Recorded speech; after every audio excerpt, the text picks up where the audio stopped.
Բարև ձեզ հետ Էման է, հրավիրում եմ լսել իմ ալիքի կյանքից վերցվածի նոր հեղինակային պատմությունը։ Այդ օրը Վանաձորի վարսավիրանոցներից մեկում իսկական իրարանցում էր։ Հաճախորդները մեկը մյուսին էին փոխարինում, ոմանք նույնիսկ արցունքն աչքերին խնդրում էին իրենց առանց հերթի ընդունել։ Ադմինիստրատոր Կարինեն հազիվ էր հասցնում պատասխանել զանգերին ու ուղղորդել մարդկանց։ Հասկանալի է, նախատոնական եռուզեռ է, վաղը մարտի մութն է, բոլոր կանայք ու աղջիկները, փոքրից մինչև մեծ, ուզում են անզուգական տեսք ունենալ։ Վարսահարդարները միապաղաղ աշխատում էին, լսվում էր միայն բղատնելի ձայնն ու վարսահարդարիչների աղմուկը։ Այս անգամ սովորականի պես չէ, մազափունչս մի քիչ ֆիլիրով կարա, իսկ ծոցրակս ավելի փարթամ թող, ասում էին հաճախորդները։ Շուտով խոսակցությունները տեղափոխվեցին տոնական սեղանի ու նվերների թեմային։ «Օй, ես իմ մարդուն ասել եմ է ձաղիկներից չբերես տուն», պատմում էր մի կին, որի գլխին փայլաթիթեղներ էին։ Ձանձրացրել են արդեն, ինչ օգուտ դրանցից, էդ գնով կարելի է մի լավ թավա գնել։ «Թավա»? Քմծիծաղ տվեց երիտասարդ վարսահարդար Լիլիթը։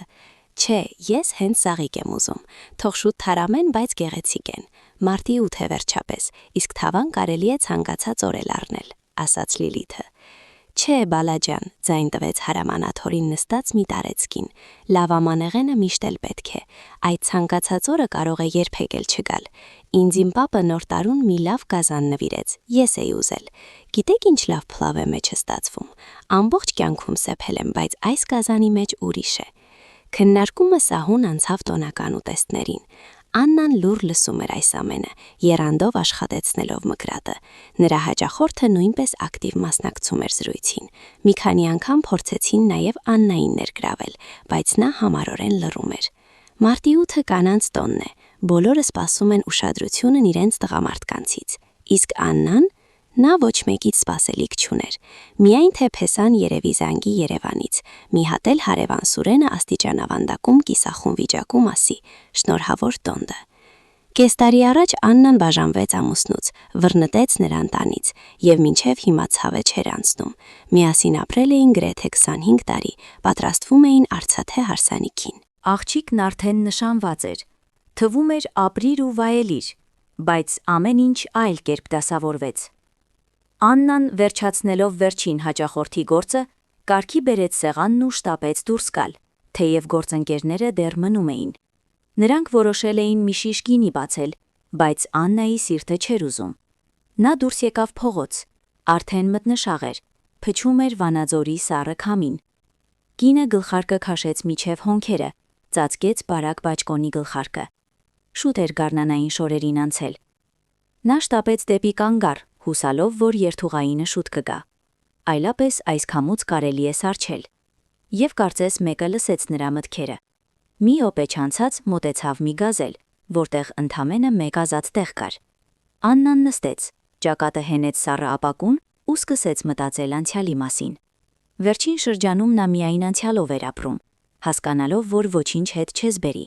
և կյանքը երևի արդեն անցել է։ Ցավալի էր։ Ցավալի էր, որ չդարձավ այն մարդը, ում մասին երազում էր։ Թխուր էր, որ սխալ մարդու հանդիպեց։ Դառն էր, որ ոչինչ հնարավոր չէր ուղղել։ Միակ սփոփանքը աղջիկն էր, Գայանեն, խելացի ու գեղեցիկ։ Իսկ չէ՞ որ ժամանակին Աննային թվում էր, թե իր կյանքն ամենալավն է լինելու։ Մանկության տարիներին մայրն ու տատիկը նրան պաշտում էին։ Նա մեծացել էր սիրո և հոգատարության մեջ։ Մայրը բուժքույր էր պոլիկլինիկայում, տատիկը կրթության վաստակավոր գործիչ, երկար տարիներ մանկապարտեզի վարիչ էր աշխատել։ Փոքրիկ Աննան սկզբում ուզում էր դաստիարակ դառնալ, տատիկի պես, բայց մի օր մոր աշխատավայրում լինելով, որոշեց, որ բժիշկ է դառնալու։ Հնարավոր է այդպես էլ լիներ, եթե չլինեին մի քանի դժբախտ հանգամանքներ։ Տատիկը մահացավ, երբ Աննան 9-րդ դասարանում էր, իսկ մայրը զոհվեց, երբ աղջիկն ավարտում էր դպրոցը։ Հետիոտնային անցման վրա նրան հարվածեց մի հարբած վարորդ։ Աննան մնաց միայնակ։ Հորը չէր ճանաչում։ Մայրը երբեք նրա մասին չէր խոսել։ Աղջիկը մտածում էր, որ հետո կխոսեն, բայց չհասցրեց։ Այդ ծանր ապրումներից հետո իհարկե նա ամենակիչը ինստիտուտի մասին էր մտածում։ Քննությունները հազիվ հանձնեց, փաստաթղթերի ժամկետը բաց թողեց։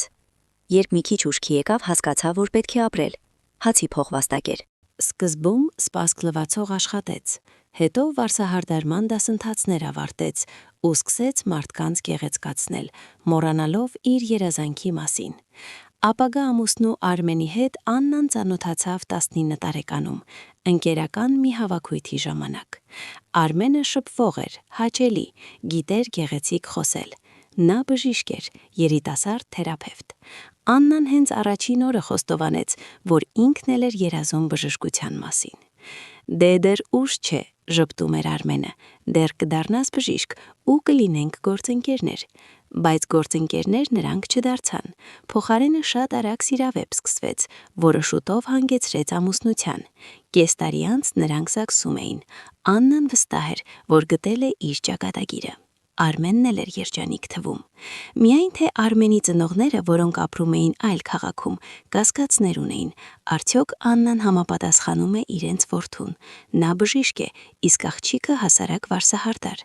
Բացահայտ չէին ասում, բայց դա զգացվում էր օդում, հեռախոսազանգերի մեջ։ Նոր տարուն, երբ գնացին ծանոթանալու, նայում էին նրան որպես միամիտ ու հասարակ աղջկա։ Այո, նա ամեն ինչ հասկանում էր, բայց փորձում էր չնկատել, չէ որ Արմենի հետ էր ապրելու, ոչ թե ծնողների։ Իդեպ նրանք շուտով հանդարտվեցին, երբ եկան պատասխանայցի։ Աննայի բնակարանը, որը մնացել էր մորից ու տատիկից, բավականին լավն էր, բարձր առաստաղներով, քաղաքի կենտրոնում։ Ճիշտ է, վերանորոգման կարիք կար, բայց դա երկրորդական էր։ Ընդամենը 2 սենյակ էր, բայց ընդարձակ։ Ի վերջո Արմենի ծնողները հաշտվեցին որդու ընտրության հետ եւ նույնիսկ օգնեցին հարսանիքի հարցում։ Հետո ամեն ինչ հիանալի էր։ Աննան աշխարհի ամենաերջանիկն էր, իսկ երբ ծնվեց Գայանեն, թվում էր ավելի կատարյալ ընտանիք չկա։ Արմենը շատ զբաղված էր աշխատանքով, բայց ազատ ժամանակը միշտ նվիրում էր կնոջն ու աղջկան։ Զբոսնում էին զբոսայգում, գնում էին ատրակցիոններ կրկես։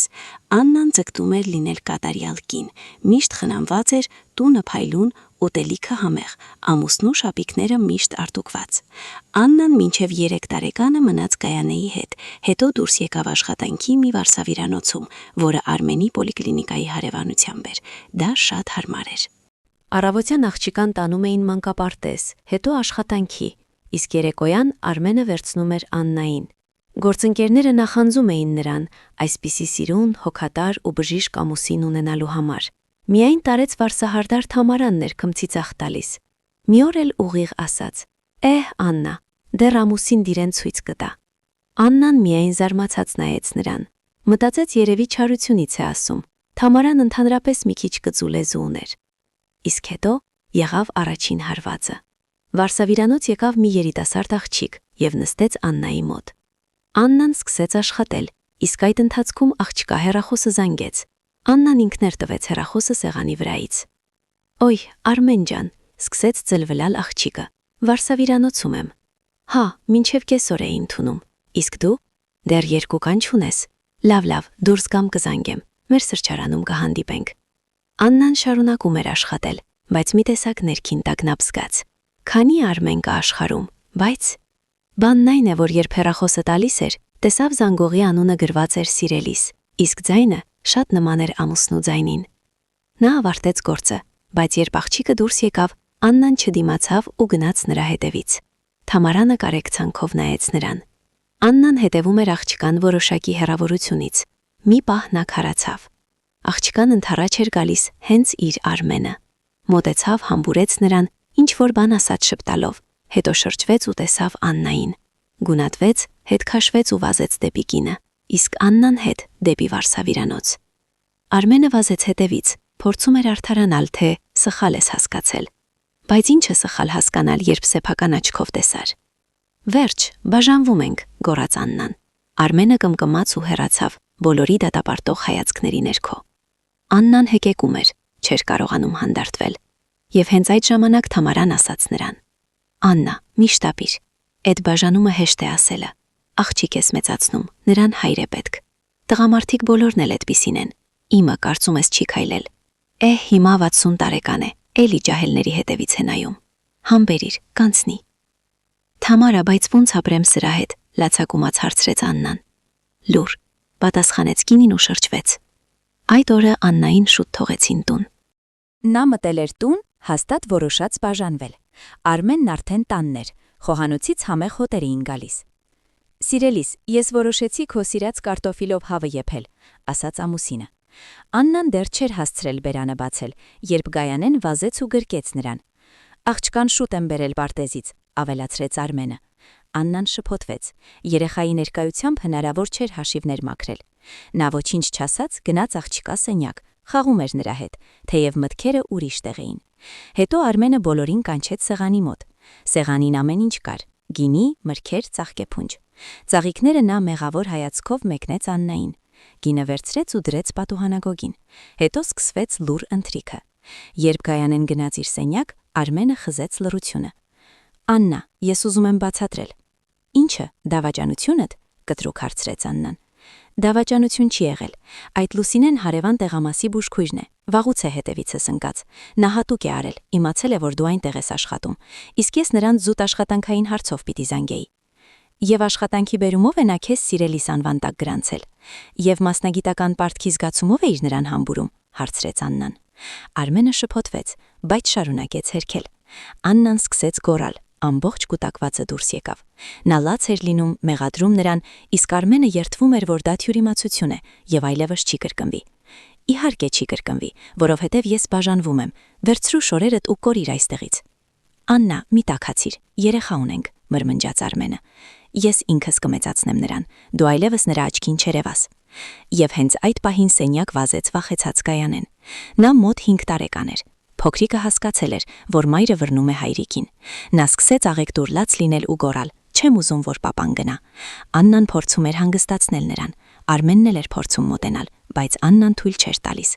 Եվ հանկարծ սարսափելին եղավ։ Գայանեի մոտ ջղաձգումներ սկսվեցին։ Արմենը երեխային վերցրեց Աննայի ձեռքից, ինչ-որ բան արեց, շտապօգնություն կանչեց։ Գայանեին տարան հիվանդանոց։ Աննան մի քանի օր մնաց այնտեղ նրա հետ։ Հետո բժիշկներն ասացին, որ դա ստրեսի ֆոնի վրա է եղել։ Եվ պետք է երեխային այլևս չհուզել, թե չէ կարող է էպիլեպսիայի վերածվել։ Այդ ժամանակ Աննան հասկացավ, որ իրավունք չունի նեղացած մնալու։ Նա կների Արմենին հանուն աղջկա։ Նրանք հաշտվեցին եւ կյանքը շարունակվեց։ Թվում էր երջանկությունը վերադարձավ։ Արմենը էլի գալիս էր նրա հետևից աշխատանքի, միասին գնում էին աղջկա հետևից։ Բայց որոշ ժամանակ անց ամեն ինչ նորից սկսվեց։ Մի օր Աննան նրան տեսավ մի ուրիշ կնոջ հետ, սրճարանից դուրս գալիս։ Տանը նորից բացատրություններ եղան, բայց արդեն շշուկով, որ Գայանեն չլսի։ Արմենը նորից երդվում էր։ Աննան սկզբում հավատում էր, հետո արդեն ոչ։ Պարզապես ապրում էր նրա հետ հանուն աղջկա։ Գայանեն մեծացավ գեղեցիկ ու առողջ, ոչ մի խնդիր այլևս չունեցավ։ Դպրոցն ավարտելուց հետո նա ընդունվեց Երևանի տնտեսագիտական համալսարան ու տեղափոխվեց այնտեղ։ Գալիս էր միայն արձակուրդներին։ Իսկ Աննանն ու Արմենը ամեն կերպ ցույց էին տալիս, թե երջանիկ են։ Ավելի շատ Աննան էր ջանք թափում, վախենալով, որ աղջկա հետ կարող է նորից վատ բան պատահել։ Իսկ Արմենը, նա սովորեց դրան։ Ժամանակ առ ժամանակ սիրավեպեր էր սկսում, երբեմն նույնիսկ տուն չէր գալիս գիշերները։ Նա վստահ էր, որ Աննան ամեն ինչ կհանդուրժի։ Նրանք ապրում էին որպես հարևաններ, միայն Գայանեի առաջ ձևացնելով։ Աննան մի քանի անգամ ուզում էր իր սեփական վարսավիրանոցը բացել, բայց չէր ստացվում։ Մեկ փողը չէր հերիքում, մեկ ժամանակը։ Արմենը շարունակում էր աշխատել որպես թերապևտ։ Գիտակ բժշկ էր, բայց աշխատավարձը միշտ քիչ էր թվում։ Աննան ավելի շատ էր վաստակում։ Բայց նա շատ բան չգիտեր։ Հետո պարզվեց, որ Արմենը կողքից ուրիշ ընտանիք ունի, այնտեղ երեխա է մեծանում։ Աննան պատահական տեսավ նրան մի երիտասարդ կնոջ եւ մանկասայլակի հետ զբոսնելիս։ Այնպես ինչպես ժամանակին իրենք էին Գայանեի հետ զբոսնում։ Նա նույնիսկ չմոտեցավ, թեև Արմենը նկատեց նրան ու շփոթվեց։ Երեկոյան Աննան ուղիղ հարցրեց։ Արմենը չթաքցրեց, պարզվեց գլխավոր բժիշկի քարտուղարուհին էր նրանից երեխա ունեցել։ Արմենն արդեն 47 տարեկան էր, բայց էլի իրեն ներանում։ Աննան ուզում էր հենց այդ պահին բաժանվել, բայց Գայանեն զանգեց ուրախ լուր հայտնելու։ Մի ամիս հետո դիպլոմն է ստանում ու ամուսնանում իր Տիգրանի հետ։ «Աղջկան կամուսնացնենք ու կբաժանվենք», չոր ասաց Աննան, եւ որ այլևս տանը շեմքին չերևաս։ «Հաշվի առ», հանկարծ գործնական տոնով ասաց Արմենը։ «Գույքը կիսելու ենք, Ես այս տան մեջ իմ մասնաբաժինն ունեմ։ Ինչ մասնաբաժին, զարմացավ Աննան։ Սա իմ տատիկի տունն է։ Բայց ես այստեղ այնքան ներդրում եմ արել, իրավաբանների հետ խորհրդակցել եմ, դու պետք է ինձ փոխհատուցես։ Ինչ ես ներդրել, քմծիծաղեց Աննան։ 2 մեխ ես խփել, այն էլ ծուր։ Լավ, այդ մեխերի փողը կտամ։ Եվ ինչ որ տարօրինակ ձևով ոչ մի ցավ չկար սրտում։ Ամեն ինչ մոխրացել էր։ Աննան հանգիստ էր ընդունում բաժանումը։ Նա այնքան էր հոգնել, կարծես 100 տարեկան լիներ։ Բայց առջևում աղջկա հարսանիքներ։ Դե ամեն ինչ պատշաճ կազմակերպեցին։ Գնացին Երևան, ծանոթացան Տիգրանի ծնողների հետ։ Ամեն ինչ նորմալ էր։ Երիտասարդները սկսեցին ապրել Տիգրանի տատիկի բնակարանում։ Գայանենն ու ամուսինը նույն առևտրային ընկերությունում են աշխատում, ու երևում է, որ շատ են սիրում միմյանց։ Աննան հարսանիքի ժամանակ թաքուն արցունքներն էր սրբում, միայն թե աղջիկը իրենից երջանիկ լիներ։ Իսկ հետո արդեն բաժանումը եղավ։ Իհարկե բնակարանից Արմենին ոչ մի բաժին չհասավ։ Նա վերցրեց մեքենան, մեծ հեռուստացույցը, էլի ինչ որ իր էր։ Իդեպ Աննայի համար այդ մանրուքներն արդեն մեկ էին։ Թող ինչ ուզումը տանի, միայն թե հեռանա իր կյանքից։ Երբ Արմենը հավաքում էր վերջին կապոցները, Աննան տանն էր ու հետևում էր նրան։ Կինը չէր կարողանում հավատալ, որ այս մանրոք մարդու հետ ինքն ապրել է այսքան տարի։ Սա էլ է իմը, սա մայրս էր նվիրել ծնունդիս, ասաց Արմենը, վերջում պատից բոկելով ծովանկարով մի պատկեր։ Հին էր արդեն, տեղ ճակած։ Աննան նույնիսկ քմծիծաղ տվեց, իրենից քիչ թափելու բան կմնա։ Իսկ երբ ամուսինը դուրս եկավ շրխացնելով դուրն ու բանալիները թողնելով պահարանի վրա, նա հանկարծ լաց եղավ։ Վերջ, նա մենակ է։ Եվ նրա ամբողջ անցյալ կյանքը նման էր մի մշուշի, որը հանկարծ ցրվեց։ Ինչի համար էր նա այսքան տարի շենացնում տունը ընտանեկան բույն հյուսում։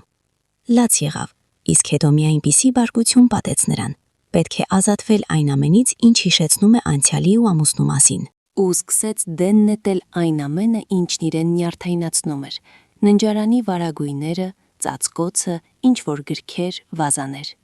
Մի քանի անգամ գնաց մինչև աղբամանները ու տոպրակները թափեց։ Վերջինը գորգն էր, ննջարանի պատի մեծ գորգը։ Այն տանն էր դեռ Արմենի գալուց առաջ, տատիկից մնացած։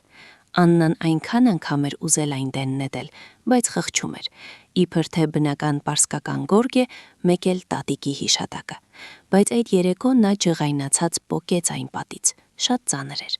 Աննան հասկացավ, որ ուժերը չեն հերիքում, ուստի միայն կարողացավ այն ոլորել ու մտցնել մառանը։ Որոշեց, որ մի փոքր ուժ կթափի, իսկ հոգում նորացման ծարավ էր զգում։ Նա քնեց այն մտքով, որ վաղը հաստատ կպոկի բոլոր պաստառները ու վերանորոգում կսկսի։ Հենց արձակուրդի մեջ էր, ժամանակ ուներ։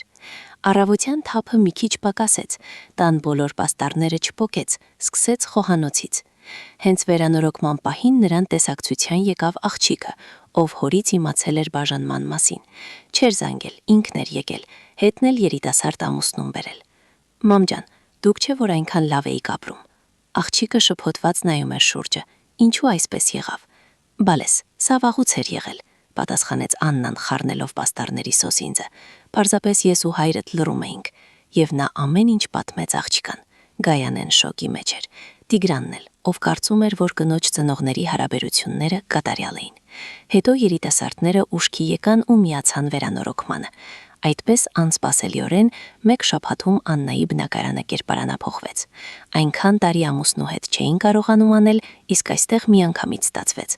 Բոլոր սենյակներում նոր պաստառներ, միջանցքում նոր լինոլեում, ներկեցին, սպիտակեցրին, նույնիսկ նոր ներսի դռներ դրեցին։ Դրա համար մասնագետների կանչեցին։ Գեղեցկություն։ Գայանեն ու Տիգրանը հոգնած գնում էին տուն, մտածում էին կգան ծնողներին հաշտեցնելու, բայց արդյունքում դարձան շինարարական բրիգադ։ Գայանեն որոշեց, եթե մայրիկին այսպես լավ է, թող ապրի, իսկ պապան նրան էլ է երևի լավ, թեև մի քիչ նեղացած էր, իսկ Աննային, այո, արտաքուստ նրան լավ էր, բայց հոգու դատարկությունը մեծանում էր։ Այն գիտակցումը, որ ինքը 45 տարեկանում մենակ է մնացել, ցավեցնում էր։ Եվ հիմա նստած երթուղայնում նա հիշում էր Վարսավիրանոցի խոսակցությունները։ Բոլորին շնորհավորելու են, բոլորը տոնի են պատրաստվում։ Իսկ ինքը կարծես լուսանցքում լինի։ Կանգառու միջնելով նա այնուամենայնիվ որոշեց մտնել խանութ, մի համով բան առնել։ Ինքն իր համար տոն կսարքի։ Ու այնպես տարվեց, որ բավականին շատ բան գնեց։ 2 տոպրակ պետք եկավ։ Խանութից դուրս գալով Աննան մտքում իրեն նախատում էր. ինչու այսքան շատ առավ։ 2 հյութ, 3 տեսակ պանիր, երշիկ, սունգ, էլի լիփը բան։ Բայց գինին ինչի համար առավ։ Տոներդ շնորհավոր աղջիկ ջան, կիսախում ժպտաց նրան մի ծերունի մաշված բաճկոնով, խանութի դուռը բաց պահելով։ Շնորհակալություն, փնթփնթաց Աննան ու քայլեց դեպի տուն։ Թխուր քմծիծաղ տվեց։ Դե հա, հիմա միայն այսպիսի անօթևան տեսքով պապիկներն են իրեն շնորհավորելու։ Նորմալ տղամարդիկ իր կողմը չեն էլ նայում։ Կես տարի է մենակ է ու ոչ մեկին չի հանդիպել։ Չէր էլ փորձել, բայց դե։ Իդեպ իրեն ոչ մեկն էլ պետք չէ։ Նա ամեն ինչի կհասնի։ Նա նոր կյանք ունի։ Եվ այստեղ նա հանկարծ հիշեց մառանում մնացած հին գորգը։ Ինչպես ասում են, նոր կյանք սկսելիս պետք է ազատվել հնից։ Միգուցե այդ գորգն է ամեն ինչում մեղավոր։ Եվ Աննան քաշ տալով ծանր տոպրակները հաստատ որոշեց, որ հենց հիմա կգնա տուն ու կազատվի այդ փոշեկուլից։ Եվ վաղը մարտի 8-ին նրա մոտ հաստատ նոր կյանք կսկսվի։ Թող դա լինի իր ուխտը։ Շքամուտքում սովորականի պես կաթվի, տապակած կարտոֆիլի ու խնքի հոտ էր գալիս։ Աննան քիթը կնճռեց ամուր սեղմեց տոպրակների բռնակներն ու բարձրացավ վերև։ Չէ, վաղը նա էլ է տոն ունենալու։ Ու նաև վաղը հաստատ կհանդիպի նրան, ով կփոխի իր ամբողջ կյանքը։ Բնակարանում հենց կոշիկներով անցավ խոհանոց, դրեց մթերքը, հետո գնաց դեպի մառանը։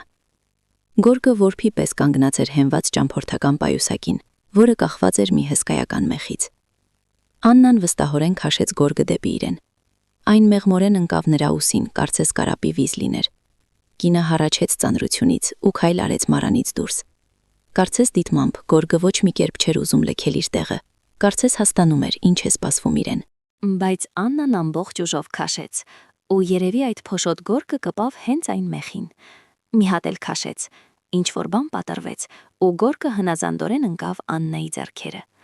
Արդեն միջանցքում նա հանկարծ չկարողացավ պահել այն, ու գորգը աղմուկով ընկավ հատակին։ Կինը հայհոյեց ու հոգնած նստեց կողքին։ Հիմա էլ սա պետք է քարշ տար մինչև աղբանոց։ Նա տխուր նայեց գլանաձև փաթաթված գորգին,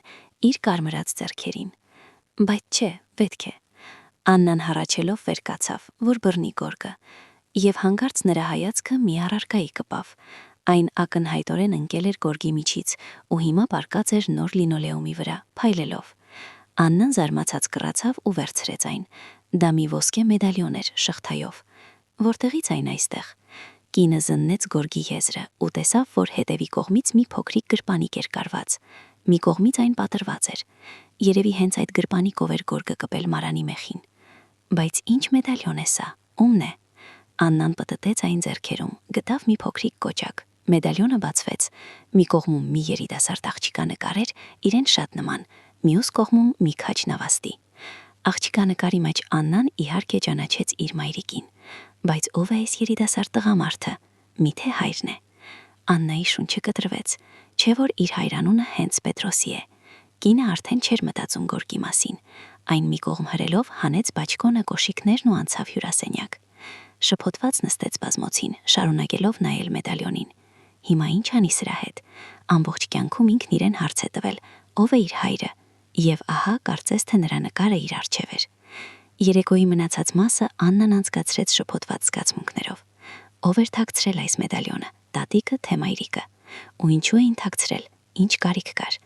Կինը անընդհատ թեյնիկն էր դնում, բայց մոռանում էր թեյը լցնել բաժակի մեջ։ Նորից էր եռացնում, չնկատեցել, թե ոնց կերավ մի կտոր երշիկ ու պանիր։ Ամեն ինչ մեխանիկորեն էր, մտքերը ուրիշ տեղ էին։ Նա հենց նոր մի գաղտնիք էր բացել, բայց թե ինչ գաղտնիք ինքն էլ դեռ չէր հասկանում։ Եթե սա իր հայրն է, կարելի է նրան գտնել։ Ինչպես գտնել մի փոքրիկ նկարով, որը երևի 50 տարվա է։ Աննան նորից նայեց մեդալիոնին ու միայն հիմա նկատեց, որ այն էժանագին ոսկուց չէ, նման է հինավուրց թանկարժեք իրի։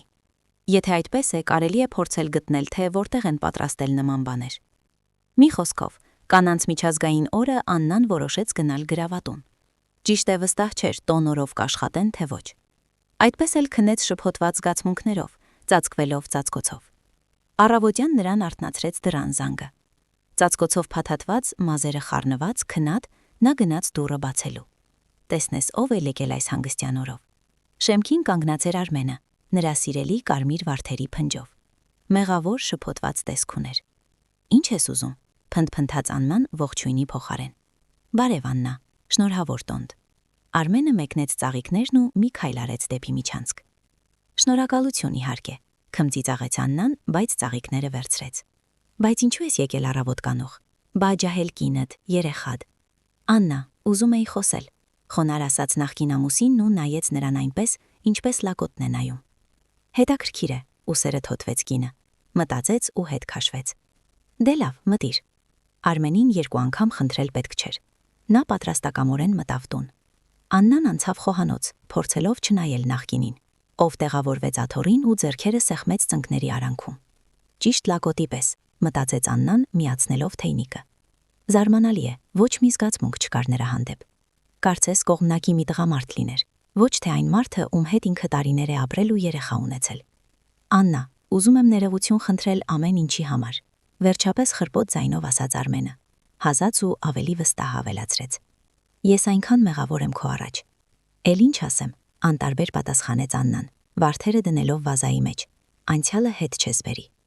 Այո, հետ չես բերի, կրկնեց Արմենը ու եռանդով ավելացրեց։ Բայց մենք կարող էինք ամեն ինչ նորից սկսել։ Խոստանում եմ այս անգամ ամեն ինչ ուրիշ կլինի։ Այս անգամ զարմացած հարցրեց նա։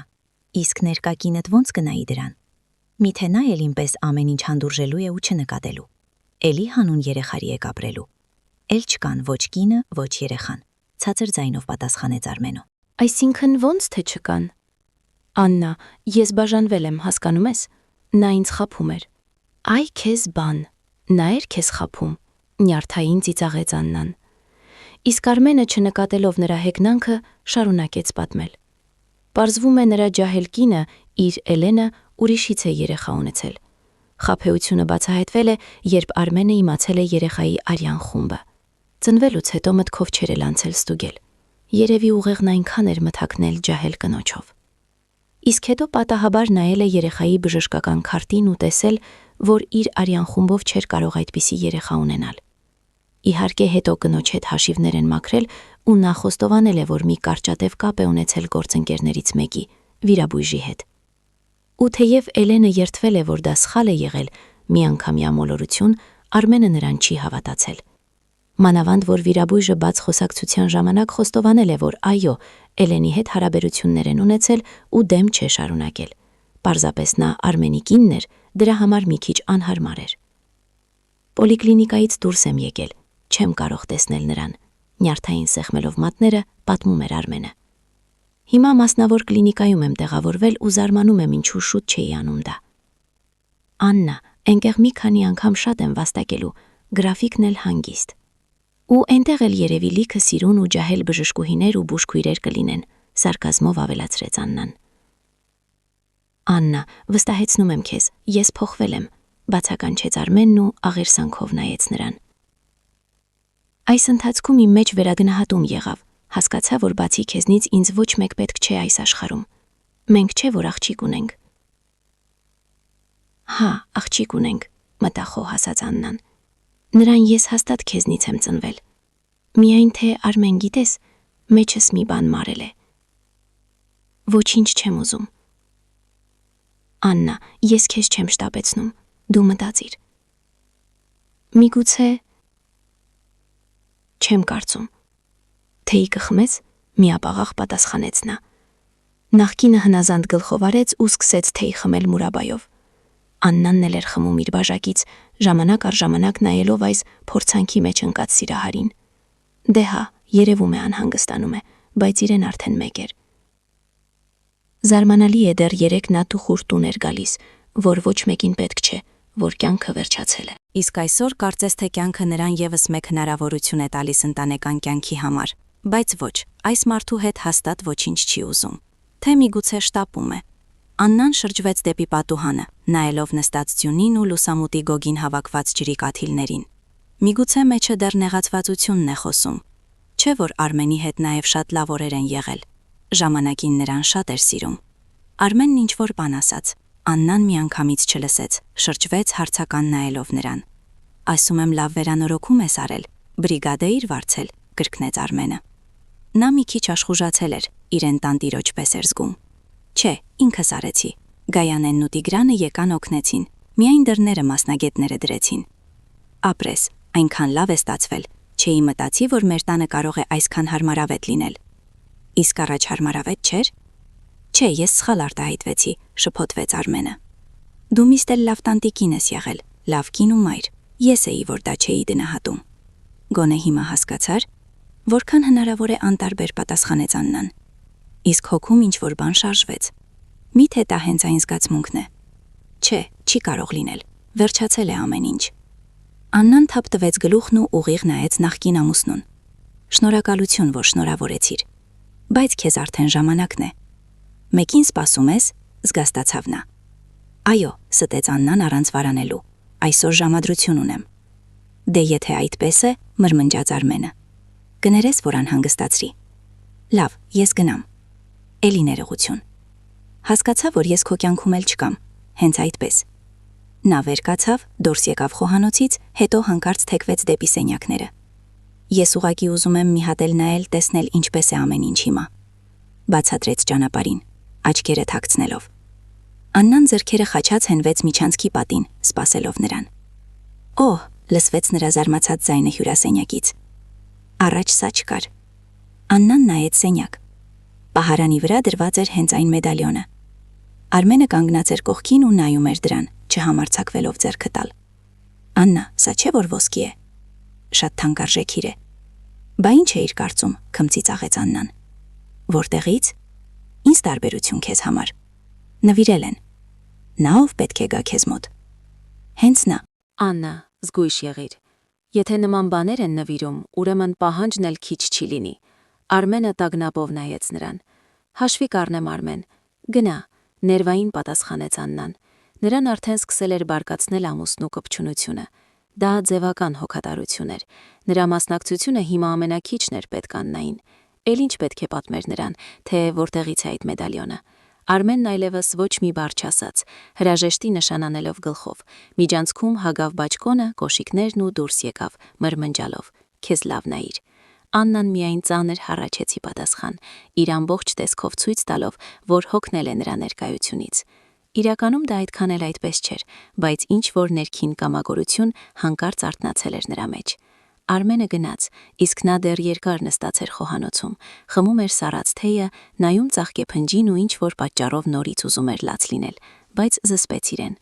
Էլ ոչ մի արդյունք նախկինի համար, նա իր համար ոչ մեկ է։ Հետո զանգեց Փեսան, աղջիկը, ծանոթները, գործընկերները։ Բոլորը սրտանց շնորհավորում էին Աննային տոնի արդիվ։ Կանանց նա նույնպես պատասխանում էր շնորհավորանքներով, նույնիսկ չէր սպասում, որ հեռախոսն այդ օրն այդքան ակտիվ կլինի։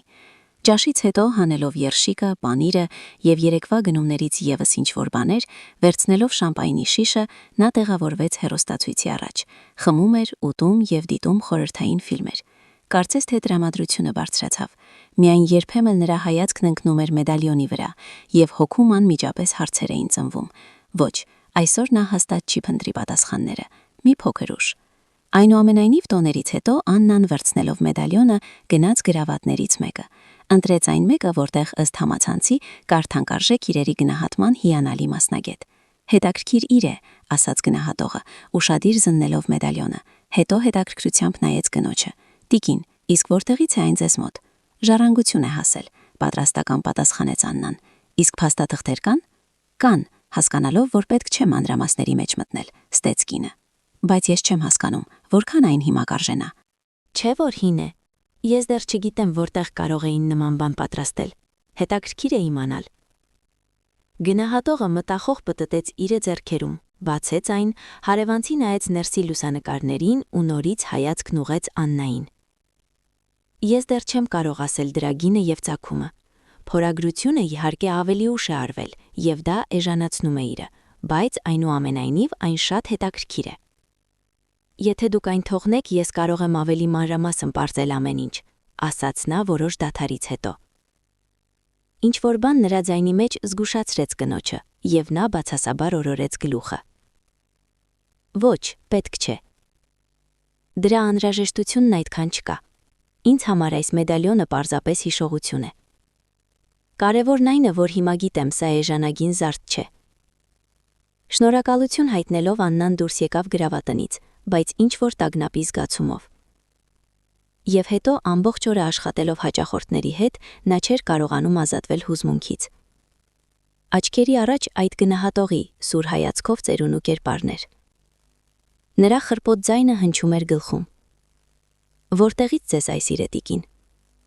Տուն վերադառնալուն պես Աննան առաջին հերթին նորից թաքցրեց մեդալյոնը գորգի մեջ, ամուր կարեց գրպանիկը, հետո գորգը հետ տարավ մառան։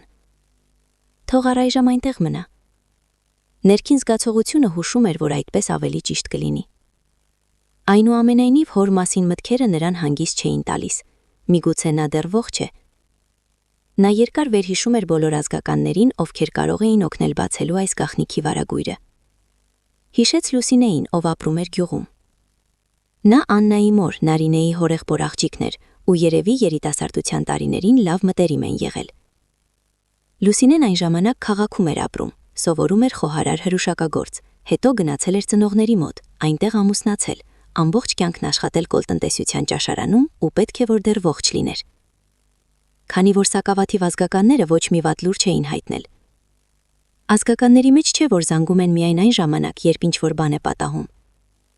Աննան ինքը մորաքրոջ հետ երկար տարիներ չէր շփվել։ Տեսնվել էին միայն մորթաղմանը։ Հետո մի քանի տարի զանգում էին, տոներին շնորհավորում, իսկ վերջին տարիներին ինչ-որ կերպ բոլորովին հեռացել էին։ Աննան հավաքեց նրա համարը, բայց այն լռում էր։ Կինը որոշեց անձամբ տեսնվել եւ առաջիկա հանգստյան օրերին գնաց գյուղ։ Գյուղը գտնվում էր քաղաքից մոտ 100 կիլոմետր հեռավորության վրա։ Փոշոտ պազ ավտոբուսի մեջ ցնցվելով կինը շատ էր հուզվում, թե ինչպես կանցնի նրանց հանդիպումը։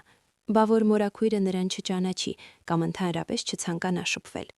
Ավտոբուսը մտավ գյուղ, երբ մարտյան արևն արդեն թեքվում էր դեպի հորիզոնը։ Աննան տագնապով իջավ կանգառում, հասկանալով, որ եթե մորաքույրն իրեն վռնդի, ինքը ստիպված կլինի գիշերել դրսում, չէ որ հաջորդ ավտոբուսը միայն առավոտյան էր։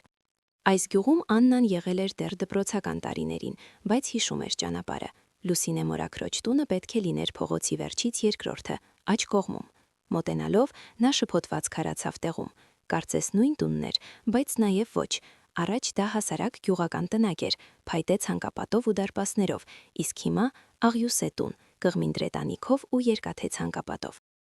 Կինը վարանելով սեղմեց դռնակի բռնակը, այն բացվեց։ Աննան մտավ բակ։ Միանգամից երևում էր, որ տանտերերը պինդ են ապրում, ընդարձակ ավտոտնակ, ամուր ամբարներ։ Վանդակից լսվեց շան հաստ ձայնը։ Աննան հետ քաշվեց, տեսնելով մի հսկայական շան, կարծես ալաբայ լիներ, եւ այդ պահին բացվեց մուտքի դուռը, ու տնից դուրս նայեց մի բարձրահասակ ամրակազմ տղամարդ, մոտ 50 տարեկան։ Ում եք փնտրում, բավականին բարյացական հարցրեց նա, սրբելով բերանի անկյունը։ Բարև ձեզ, այստեղ առաջ Լուսինե մորաքույրն էր ապրում, ես Աննան եմ, նրա զարմուհին, երկչոտ պատասխանեց կինը։ Զարմուհին ես ասում, քմցիցաղեց տղամարդը։ Աննան ես, բա ես Սեյրանն եմ, չես ճանաչում։ Սեյրան, բացականչեց Աննան։ Դա Լուսինե մորաքրոջ որդինն էր, նրա հետ շփվել էին, երբ մայրիկի հետ հյուր էին գալիս։ Աննան հիշում էր, թե ինչպես էր նա իրեն լողալ սովորեցնում տեղի լճում, անտառ տանում, սովորեցնում սունկ հավաքել։ Դպրոցից հետո բանակ էր գնացել, հետո կարծես Հյուսիսում էր աշխատել, իսկ թե ինչ եղավ հետո Աննան չգիտեր։ Չէին շփվել։ Ճիշտ է Աննա, շպտաց Սեյրանը, թեև մեծացել ես իհարկե։ Ներս արի, մայրս տանն է, հենց նոր ենք նստել ընտրելու։ Շուտով Աննան ծանոթացավ ընտանիքի հետ։ Կինը Թամարան, բարյացակամ կին էր, որդին արդեն չափահաս տղամարդ։ Պարզվեց, որ Սեյրանը Հյուսիսից հետո վերադարձել է հայրենի գյուղ։ Այստեղ ֆերմերությամբ է զբաղվում։ Գործերը հիանալի են։ Տունը կարգի է բերել, մայրն էլ իր հետ է ապրում։ Նա սպասում էր տեսնել որպես զարամյալ պարավի, սակայն նա ամենևին նման չէր 70-անց կնոջ։ Չորուկ, կայտար, նա միանգամից ճանաչեց Աննային։ Օղ, ինչքան ես նման մորթ, գրկելով կրկնում էր մորաքույրը։ Հետո արդեն խոսելուց ու բացատրվելուց հետո նրանք խոստացան նորից վերականգնել կապն ու այլևս չկորչել։ Իսկ այն հեռախոսահամարը պարզվում է վաղուց փոխել էին։ Ուղղակի Աննան չէր կարողանում զանգել։ Լուսինե մորաքույր, ես ձեզ մոտ իրականում գործով եմ եկել, վերջապես խոստովանեց Աննան, երբ ընտանիքի մյուս անդամներն անցան իրենց գործերին, իսկ իրենք մորաքրոջ հետ առանձնացան նրա սենյակում։ Դե հասկացա, գլխով արեց պարավը։ Պատմիր, ինչի համար ես եկել։ Մորաքույր, դուք չէ որ մորս հետ երիտասարդ տարիներին մտերիմ եք եղել, միայն դուք կարող եք ինձ օգնել։ Ասեք, նա ձեզ հորսի մասին ոչինչ չի պատմել։ Ով է նա։ որտեղ է ապրում կամ ապրել։ Իսկ ինչու հանկարծ պետք եղավ։ Ամբողջ կյանքդ հանգիստ ապրել ես ու մեկ էլ հիշեցիր։ Մորաքույրը հետաքրքրությամբ նայեց նրան։ Դե մի պատմություն կա, հասկանում եք, ես նրա ու մորս լուսանկարն եմ գտել, հասկացա, որ նա նավաստի է եղել, ու վերջ, մայրս չէ, որ ինձ ոչինչ չէր ասում նրա մասին, իսկ ես ուզում եմ իմանալ այնուամենայնիվ։ Իսկ ինչ լուսանկար է, ինչ որ կերպ լարվեց պարավը։ Աննան մի քիչ տատանվեց ու խոստովանեց, որ մեդալիոն է գտել, իսկ այնտեղ հենց այդ փոքրիկ նկարներն ու մակագրությունը։ Մեդալիոն, ուրեմն, շուրթերը սեղմեց մորաքույրը։ Նրա ձայնը հանկարծ փոխվեց, դարձավ ավելի կոշտ, եւ պարավը կարծես կծկվեց լարվածությունից։ Նա լռում էր, ակնհայտորեն ինչ-որ բանի մասին մտորելով։ Աննան նույնպես չէր համարձակվում շարունակել զրույցը, սպասում էր։ Նավաստի չի եղել հայրդ, այլ հանցագործ, վերջապես ասաց պարավը։ Հենց դրա համար էլ մայրդ լռում էր նրա մասին։ Դա տհաճ ճշմարտություն էր։ Հանցագործ, բայց չէ որ նա նավաստու համազգեստով է նկարում։ Ինչպես հասկանալ դա, հառաչեց Աննան։ Նավաստու շորեր է հագել ու նկարվել։ Պետրոսը դիմակահանդեսների մեծ սիրահար էր, մռայլվեց մորաքույրը։ Մի քիչ տատանվելուց հետո նա պատմեց այսպիսի մի պատմություն։ Երիտասարդ բուժքույրը, նրանք այն ժամանակ ապրում էին Ռուսաստանում, մի օր ծանոթանում է մի քաջ նավաստու հետ։ Ափամերձ փողոցում զբոսնում էր ընկերուհիների հետ, ու մեկ էլ նա, համակրելի շատախոս։ Նարինեն ինքն էլ չնկատեց, թե ինչպես հետ մնաց մյուս աղջիկներից, մնալով նոր ծանոթի ինտերակցիությամբ։ Պետրոսը կատակներ էր անում, պաղպաղակ հյուրասիրում, լիմոնադ էին խմում։ Ամեն ինչ պատշաճ էր ու հաճելի։ Այն ժամանակ, առաջին հանդիպմանը, Պետրոսը պատմեց, որ ինքը նավաստի է մի նավի վրա։ Իրենց նավահանգստում մի շաբաթով է կանգ առել։ Նատաշան պարզապես հմայված էր երիտասարդով։ Հավանաբար հենց այդ ժամանակ էլ նրանք լուսանկարվել են ափին։ Իսկ հետո պատկերները փոքրացվել են միջև մեդալիոնի չափսի։ Բայց դա արդեն ոչ ոք հստակ չի պատմի։ Լուսինեն իմացավ զարմուհու երկրպագուի մասին։ Նա ինքն էր խոստովանել, որ սիրահարվել է առաջին հայացքից։ Լուսինեն այն ժամանակ դեռ նախանձեց. «Տես ինչ բախտավոր է քույրը»։ Մեկ շաբաթ նրանք հանդիպում էին, զբոսնում այգիներում, ափին, կինո գնում։ Հետո Պետրոսը իբր թե մեկնեց, խոստացավ գրել։ Մի քանի ամիս անց պետք է վերադառնար, բայց մեկ շաբաթ անց Նարինեն նրան տեսավ իրենց քաղաքում։ Բայց հիմա նա սպիտակ խալաթով էր, իբր թե Նարինեի գործընկերն էր։ Պետրոսը տնից դուրս էր գալիս պայուսակով, կարծես կանչի էր գնում։ Նարինեն վազեց նրա մոտ, իսկ նա հետ քաշվեց նրանից, մատը սեղմեց շուրթերին ու հեռացավ, արագացնելով քայլերը։ Նարինեն ոչինչ չէր հասկանում։ Բայց հենց այդ երեկո Պետրոսը նրան դիմավորեց տան մոտ ու խոստովանեց, որ ինքը միլիցիայի գաղտնի աշխատակից է։ Նրանց ստիպված են լինում տարբեր դերերի մեջ մտնել, որպեսզի բացահայտեն չարագործներին։ Միամտություն էր, բայց Նարինեն հավատաց, ներեց նրան ստի համար։ Նրանք շարունակեցին հանդիպել։ Շատ շուտով աղջկա սիրավեպի մասին իմացավ Աննայի տատիկը։ Մի անգամ բախվեց աղջկա սիրեցյալին հենց իրենց բնակարանում։ Նա հասկացավ, որ իր Նարինեն այդ երիտասարդի հետ գրքեր չի կարդացել։ Նրան վռնեց, աղջկան էլ մի լավ ապտակեց։ Կյանքում առաջին անգամ այդպես անմանկավարժական վարվեց, իսկ հետո լաց եղավ։ Նարինեն էլ էր լաց լինում, համոզելով, որ մայրը շտապել է, եւ իրենք Պետրոսի հետ շուտով կամուսնանան։ Մայրը չէր հավատում դրան, շատ խորամանկ ու սահուն թված նրան այդ երիտասարդը։ Արգելեց աղջկան նրա հետ հանդիպել, բայց միթե Նարինեն լսեց։ Որոշ ժամանակ անց Պետրոսը նրան նվիրեց հենց այն մեդալիոնը, լուսանկարներով։ «Մամ, տեսնում ես, սա չէ որ ոսկի է», երջանիկ բացականչում էր Նարինեն, ցույց տալով զարդը։ «Սա Պետրոսն է ինձ նվիրել, նա ինձ իսկապես սիրում է, չէ որ եթե ոչինչ չզգար իմ հանդեպ, չէր նվիրի այսպիսի թանկարժեք նվերներ»։ «Հենց դա էլ զգուշացնում է», պատասխանեց այն ժամանակ մայրը։ «Զարդն ակնհայտորեն շատ թանկ է։ Ինչ միջոցներով է այն գնել այդ երիտասարդը, թե գաղտնի միլիցիայում այդքան շատ են վճարում։ Նարինե, թող նրան, քանի դեռ ուշ չէ, ու այս մեդալիոնն էլ հետ տուր, թե չէ ես այն դեն կնետեմ»։ Նարինեն այն ժամանակ վախեցավ մոր խոսքերից եւ ժամանակավորապես մեդալիոնը տվեց Լուսինեին, պահելու։ Նա վստահում էր զարմուհուն ինչպես իրեն։ Բացի այդ, Լուսինեն այն ժամանակ սենյակ էր վարձում մի պարավի մոտ, մասնավոր հատվածում։ Հուսալի թաքցրեց, դրեց բանկայի մեջ ու թաղեց խնձորենու տակ, որտեղ տանտիրուհին նույնիսկ չէր էլ քայլում։ Իսկ հետո տեղի ունեցավ սարսափելին։ Նարինեին կանչեցին միլիցիայի բաժանմունք, եւ հենց այնտեղ նա ամեն ինչ իմացավ։ Պարզվեց, որ նախորդին ձերբակալվել էր մի ռեցիդիվիստ, նա հեշտությամբ մտնում էր մարդկանց վստահության մեջ, ընդ որում հաճախ էր տարբեր համազգեստներ հագնում։ Այո, դա Պետրոսն էր, իսկ Նարինեին կանչել էին, որովհետև միլիցիայի աշխատակիցները ձերբակալությունից առաջ տեսել էին, թե ինչպես է Պետրոսը Նարինեին ուղեկցում միջև տուն։ Նրան հարցաքննում էին, ստուգում, արդյոք նա նրա հանցակիցը չէ։ Նարինեն միայն լաց էր լենում։ Ի վերջո միլիցիայի աշխատակիցները հավատացին, որ նա կապ չունի, ու բաց թողեցին։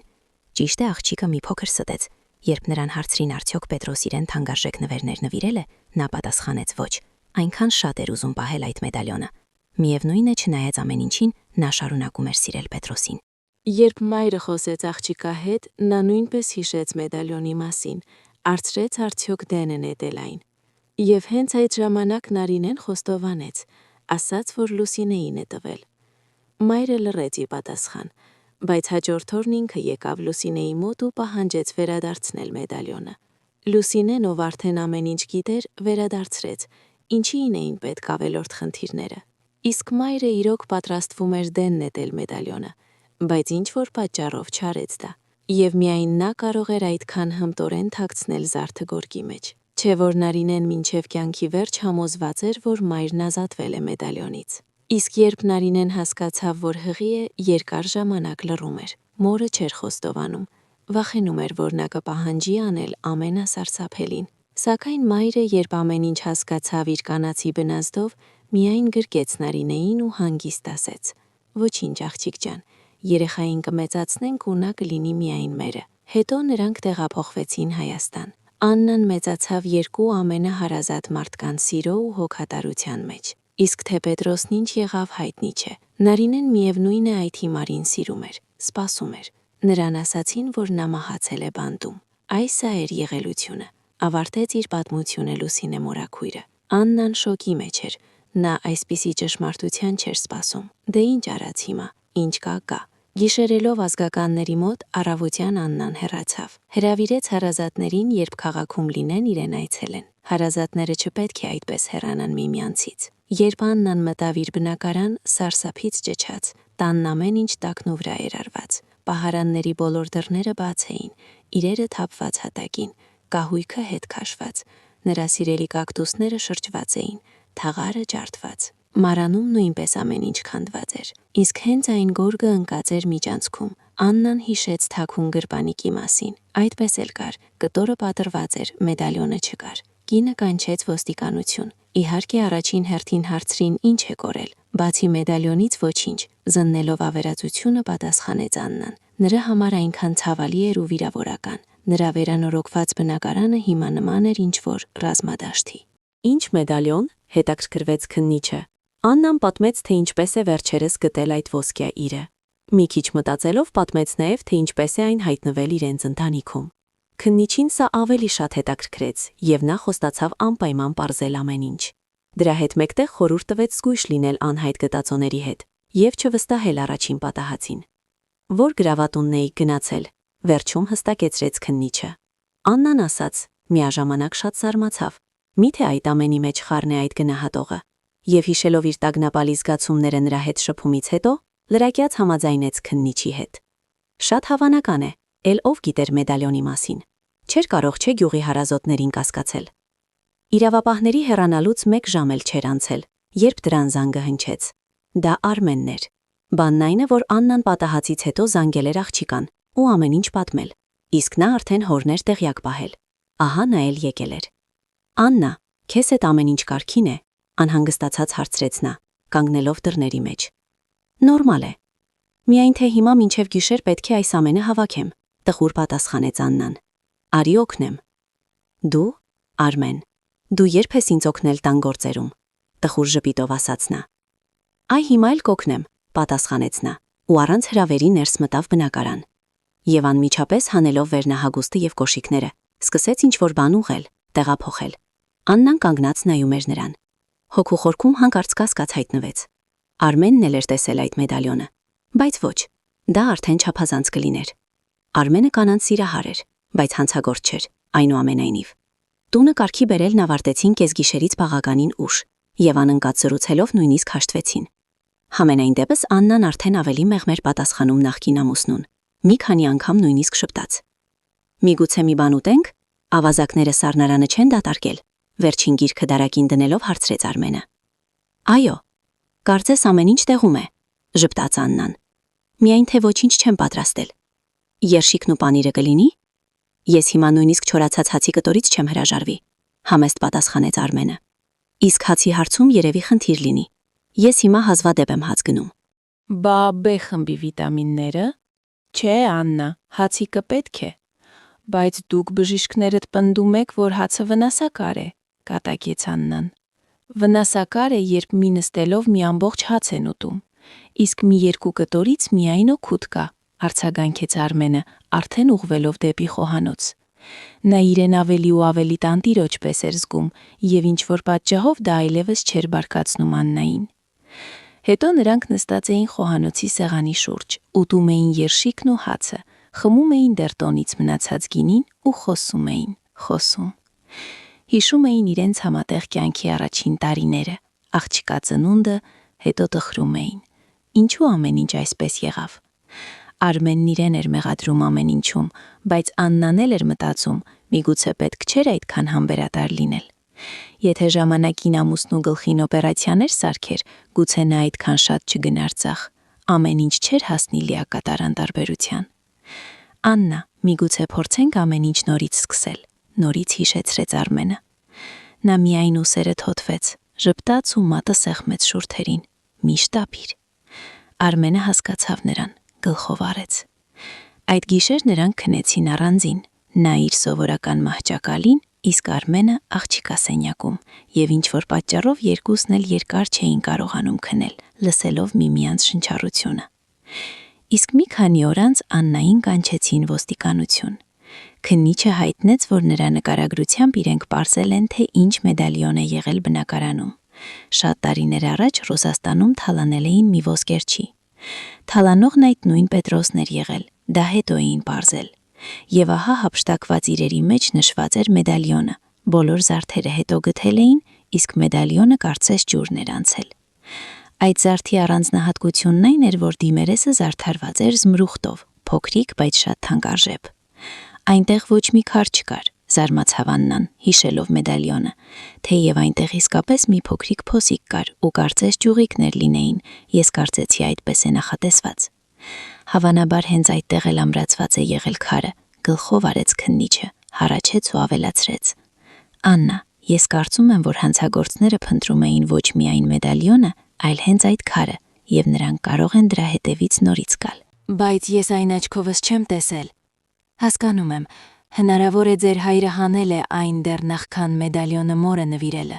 բայց հանցագործները դա չգիտեն, ուստի քանի դեռ նրանց չենք գտել, զգուշ եղեք։ Երեկոյան աշխատեք փողոցում չլինել, անծանոթներին դուռը մի բացեք։ Ինչ է, ամեն ինչ այդքան լուրջ է։ Ավելի քան, մենք հարցում ենք արել ձեր հարևաններին, ոչ ոք ոչ մեկի չի տեսել, բայց տեսախցիկներով, որոնք դիմացի խանութի վրա են, մենք պարզել ենք, որ ձեր բնակարանի թալանի հետ ամենայն հավանականությամբ կապ ունեն շատ վտանգավոր հանցագործներ։ Իսկ ինչ ասած գրավատան ծերունին։ Ոչինչ, ուսերը թոթվեց քննիչը։ Նա անհետացել է եւ բնակության հասցեում չի երևում։ Սարսուր անցավ Աննայի մեջքով։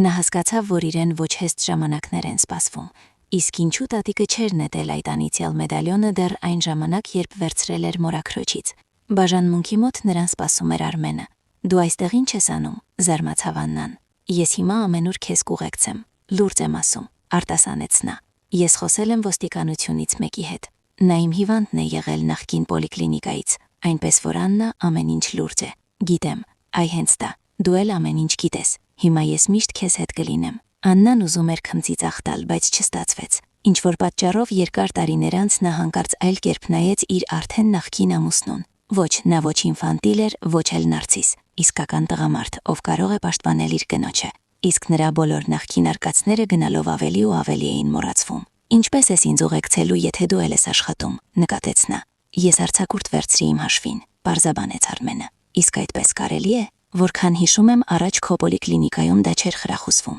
Ես հիմա բժշկական կենտրոնում եմ աշխատում։ Այո, այնտեղ էլ դա ինքան չեն սիրում, բայց բաց թողեցին։ Աննան լռելի են գլխով արեց։ Ամբողջ իրավիճակը նրան շատ դուր չէր գալիս, Բայց Արմենին կողքին լինելու ցանկությունը հիմա նույնիսկ հաճելի էր։ Արմենը հետ տեղափոխվեց բնակարան։ Ճիշտ է Աննան ասաց, որ դա ժամանակավոր է։ Նա համաձայնեց։ Նա ուղեկցում էր նրան աշխատանքի եւ դիմավորում արդեն մի քանի օր։ Նրանք շփվում էին, ապրում էին նույն հարկի տակ, բայց միայն որպես ընկերներ։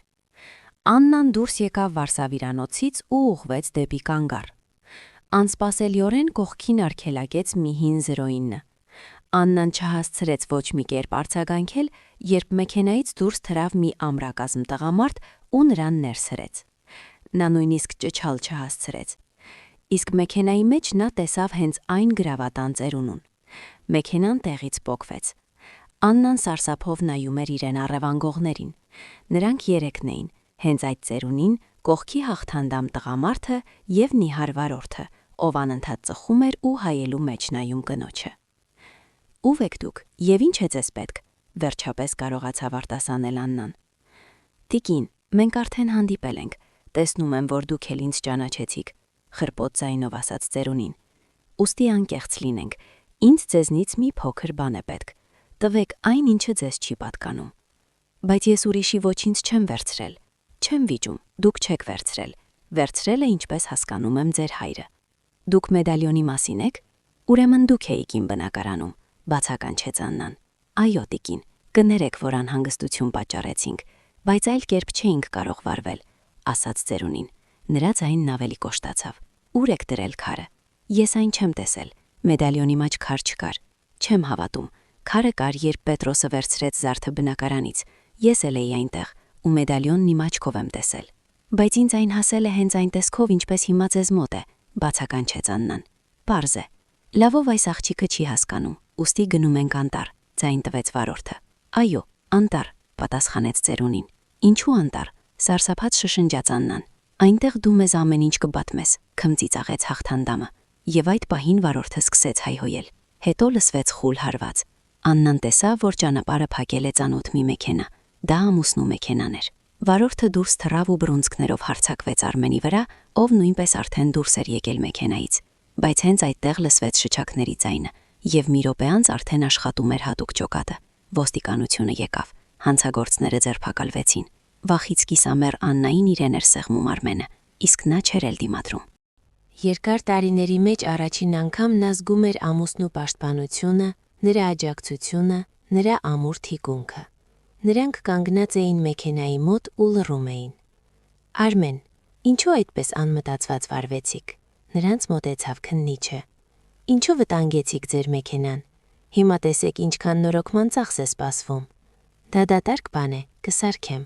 խլացած ձայնով արձագանքեց Արմենը։ Բայց ես չէի կարող այլ կերպ վարվել։ Ես հետևից էի գալիս,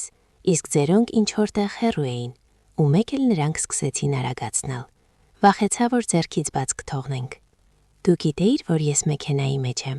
գլուխը բարձրացրեց Աննան, ու զարմանքով նայեց նախկին ամուսնուն։ Ես հենց քեզ էի մոտենում, երբ տեսա, թե ինչպես է այդ հսկան քեզ մեքենայի մեջ հրում։ Հասկացա, որ միայնակ չեմ կարող քեզ հետ խլել տեղում։ Զանգեցի ոստիկանություն, բացատրեց Արմենը։ Դե հետո էլ գործեցի ըստ հանգամանքների։ Ձեր ամուսինը հերոս է, ժպտաց քննիչը։ Աննան ոչինչ չպատասխանեց, միայն ավելի ամուր սեղմվեց ամուսնուն։ Հերոս ու այդքան հարազատ։ Հետո ամեն ինչ պարզվեց։ Իրոք, այդ ծերունին շատ տարիներ առաջ Պետրոսի հետ եղել էր ոսկերչի թալանի ժամանակ, այսպես ասած հետախույզի դերում էր եղել։ Հենց ինքն էր հուշել տեղը, քանի որ դեռ այն ժամանակ լավ էր հասկանում զարդերից։ Երբ Պետրոսին բռնեցին, նա թաքնվեց Հայաստանում, խուսափեց բանտից։ Երկար տարիներ լուր մնաց, աշխատեց գրավատանը, բայց հիշում էր այդ թալանի մասին ու գիտեր, որ գողացված իրերի մեջ չէին գտել մեդալյոնը, որի պատճառով էլ հենց կազմակերպվել էր այդ ամբողջ թալանը։ Իդեպ, մեդալյոնի պատճառով էլ Պետրոսին խցում սպանել էին, հենց նրա մատնությամբ։ Պահանջում էին, որ նա դեռ այն ժամանակ ասի, թե ուր է դրել թանկարժեք իրը, բայց հիմարը ոչինչ չէր ասել։ Երբ գրավատուն եկավ երիտասարդ կինը, նա միանգամից ճանաչեց զարդը։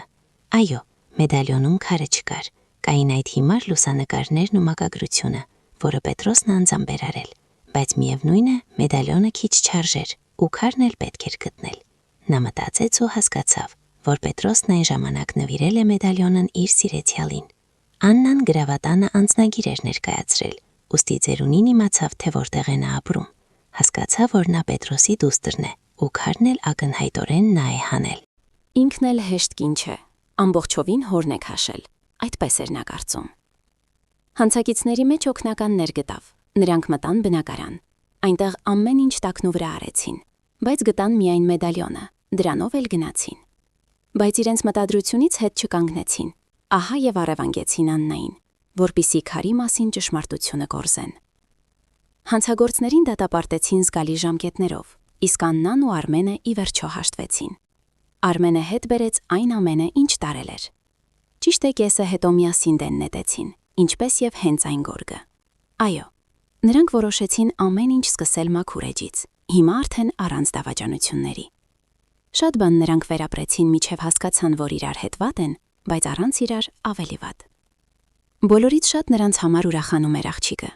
Երջանիկ էր, որ ծնողները նորից միասին են, չէ որ նրանք կատարյալ զույգ են։